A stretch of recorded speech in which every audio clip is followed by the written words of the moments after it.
আমারে স্মরণ করো, আমি তোমারে স্মরণ করব। কথা বলেন ঠিক কিনা? তাহলে নবীকে আল্লাহকে কেমন করে স্মরণ করতে হবে? ডাইরেক্ট যদি আমি আল্লাহকে স্মরণ করি, আল্লাহকে কি পাওয়ার সম্ভাবনা আছে? জোরে বলেন আছে? কখনো সম্ভাবনাই নাই, সম্ভাবনাই নাই।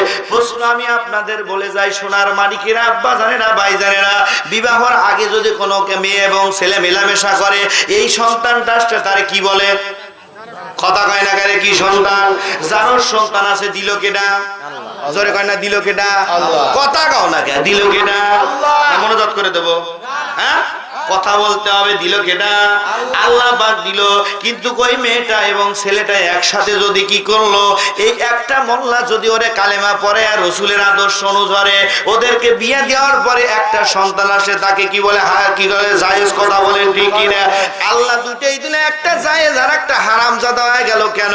রসুলের দিন যদি রসুলের এই শরীয়তটা যদি আপনার ভিতরে না দেন, জীবনও আল্লাহকে পাওয়া সম্ভব না। কথা মেনে আছে কি? কখনো বসতেই থাকি না বান্দারে, বান্দে নবীর উম্মতের দিকে লক্ষ্য করুন। বিশ্ববিখ্যাত তাফসীরের কিতাব তাফসীরে রুহুল বায়ানের ভিতরে আল্লাহর ওলি ইসমাঈল হকি রাহমাতুল্লাহ আলোচনা করতে গিয়ে বর্ণনা করতেছে, রে বান্দা, সারা জীবন দুইটা পা যদি উদ্দাপালে উঠায়া আল্লাহকে ডাকো, জীবনও আল্লাহকে পাইবা কখনো সম্ভব হয় নাই। তাহলে ওখানে আলোচনার দিকে আসছে, তাহলে কিভাবে আল্লাহকে পাওয়া যাবে? এক নাম্বার মেইন শর্ত হলো আপনাকে হক্কানি আল্লাহর ওলির দরবারে যেতে হবে। ওলির চেহারার দিকে তাকা, ওনার কাছে যখন বায়াত গ্রহণ করলে, বায়াত গ্রহণ করার পরে আপনার অন্তরে, আপনার যে জায়গায় কলব বলা হয়, এই জায়গায় সাধত আঙ্গুল দ্বারা আপনাকে দেখায় দিবে। এই কলবের উপরে আপনি সাধনা করতে করতে করতে করতে হঠাৎ করে লক্ষ্য করে দেখবেন, আপনার এই কলব দ্বারা ধীরে ধীরে ধীরে ধীরে আপনার মুর্শিদ কিবলাকে দেখা যায়। জোরে বলা যাবে কি একবার মারহাবা? আপনার মুর্শিদকে যখন দেখা যাবে, আপনার কলবের মাধ্যমে যখন আপনার মুর্শিদের চেহারা দেখা যাবে, দেখানোর সঙ্গে সঙ্গে আপনার মুর্শিদকে যখন এই কলব দ্বারা আপনি যখন অনুসরণ করবেন, তাকে খোঁজা আরম্ভ করে দিবে, একটা সেকেন্ডের ভিতরে আপনার মুর্শিদ স্ট্যান্ডিং হাজির হয়ে যাবে। আপনার মুর্শিদের চেহারাকে বলা হয় আরবিতে রাবেতা। কি বলা হয়? যখন কি বলা হয়? এই রাবিতা যখন আপনার অন্তরের ভিতরে পরিষ্কার হয়ে গেল, আপনার অন্তর দ্বারা আপনি সুন্দর করে দেখতে পারবেন। কারণ হলো, প্রশ্ন হলো, অনেক সময় আল্লাহর ওলির মাজারে জায়গায়, বাবা আমাকে অমুক কিছু দাও, আল্লাহর ওলি সেই মাজারেই নাই, কেমন করে দিবে? কথা বলেন ঠিক কিনা? বাদশাহ শাহজাহান, বাদশাহ জাহাঙ্গীর বলতেছে, তামাম দুনিয়ার মানুষেরা রহমাতাল লিল আলামিন নবী, উম্মতের পাগল পারা নবীর একজন আপনা গোলাম রে, মাইনুদ্দিন চিশতি রহমাতুল্লাহ মাজারে আমি চলে গেলাম। এই মাজারে যাওয়ার সঙ্গে সঙ্গে আমি সালাম দেই। কি দেই? যখন কি দেই? সালাম দিলাম। দুইবার সালাম দেওয়ার পরে হুজুর বলে, রে তিনবারের বার সালামের জবাব আসলো। আমি হযরতে জাহাঙ্গীর জিজ্ঞাসা করলাম, হুজুর বুঝতে পারলাম না, আমি প্রথম আপনাকে সালাম দিলাম, দ্বিতীয়বার সালাম দিলাম, আপনি সালামের জবাব দিলেন না, তৃতীয়বার সালামের কেন জবাব দিলেন? আপনি যদি বলতেন। আল্লাহর ওলি হযরতে মাইনুদ্দিন চিশতি আজমিরি সামজারি বলে, নবীর উম্মতেরা রে, একটা সপ্তাহ আমার মুরিদান বেটাবেটিরা এসে আমার মাজারের কাছ থেকে চায়, বাবা আল্লাহর সাথে আপনার সম্পর্ক ভালো, আপনি মেহেরবানি করে দয়া করে এই জিনিসগুলো আল্লাহর কাছ থেকে চেয়ে নেন। আমি একটা খাতার ভিতরে লিস্ট করেছি, লিস্ট করে রহমাতাল লিল আলামিন নবীর দরবারে বৃহস্পতিবার দিন আমরা লম্বা লাইন দিয়ে দাঁড়ায় আছি। জোরে বলা যাবে কি একবার মারহাবা? আমার নবী প্রত্যেকটা ওলি সিগনেচার করতেছে, সিগনেচার করে খাতাগুলো ছেড়ে দিচ্ছে, আল্লাহর ফেরেশতারা নিয়ে যাচ্ছে, মুরিদান বেটাবেটির মনের চাহিদাগুলো পুরো করে দিচ্ছে। জোরে বলা যাবে কি মারহাবা? এমতো অবস্থায় হঠাৎ করে আল্লাহ নবী রহমাতাল লিল আলামিন নবী ডাক দিয়ে বলতেছে, এ মাইনুদ্দিন, দেরি করো না, দেরি করো না, দেরি করো না, বাদশাহ জাহাঙ্গীর তোমার মাজারে এসে স্ট্যান্ডিং দাঁড়ায় গেছে, স্ট্যান্ডিং দাঁড়ায় গেছে। রে বাবা, এ বাবা, তিনবার এবার সালামের যদি জবাব না পায়, বাদশাহ জাহাঙ্গীর আত্মা ফেটে মারা যাবে। বাবার এই কারণে মদিনা থেকে একটা সেকেন্ডের ভিতরে আমার মাজারে এসে আমার মাজারের ভিতরে প্রবেশ করে তোমার সালামের জবাব দিলাম। জোরে বলি মারহাবা? এমন সময় গেলেন মাজারে, হুজুর নাই, কে আপনি কি দিবে? কথা বলে ঠিক কিনা? জোরে বলে ঠিক কিনা? কানা হলেই তো জীবনও পাবেন না। আল্লাহর ওলিরা এই জগৎ থেকে পর্দা করার পর 70 গুণ শক্তি তাদের বেড়ে যায়। জোরে বলে একবার সুবহানাল্লাহ।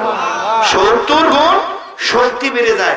আপনার তো দেখা লাগবে যে মাজারের ভিতরে আছে নাকি, কানার মতো যদি আপনি আতার খাওয়া হবে জোরে বলেন কাম হবে? তাহলে প্রশ্ন হলো যে আমি মাজারের ভিতরে কেমন করে ওই লোকটাকে দেখবো? কথা বলেন ঠিক কি নাই? দেখার তো কায়দা আছে, আছে না? আছে কি নাই?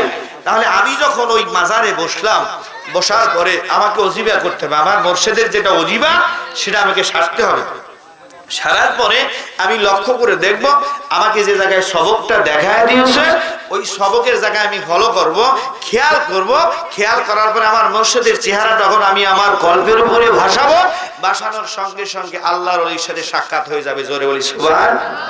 আপনি যতই চিৎকার মারেন এ রাস্তা ছাড়া অন্য কোনো রাস্তা নাই। দরুদ পড়ি আল্লাহুম্মা সাল্লি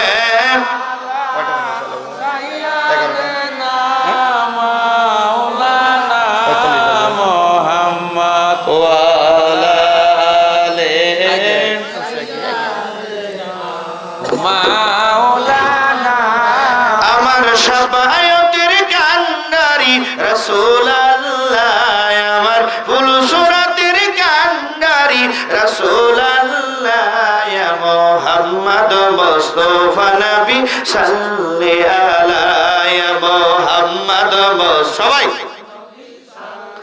আমার শাফায়াতের কান্ডারি রাসূলুল্লাহ, আমার ফুলসুরাতের কান্ডারি রাসূলুল্লাহ, ইয়া মুহাম্মদ মুস্তাফা নবী সাল্লি আলা, ইয়া মুহাম্মদ মুস্তাফা নবী সাল্লি আলা, আল্লাহুম্মা সাল্লি মাওলানা মুহাম্মদ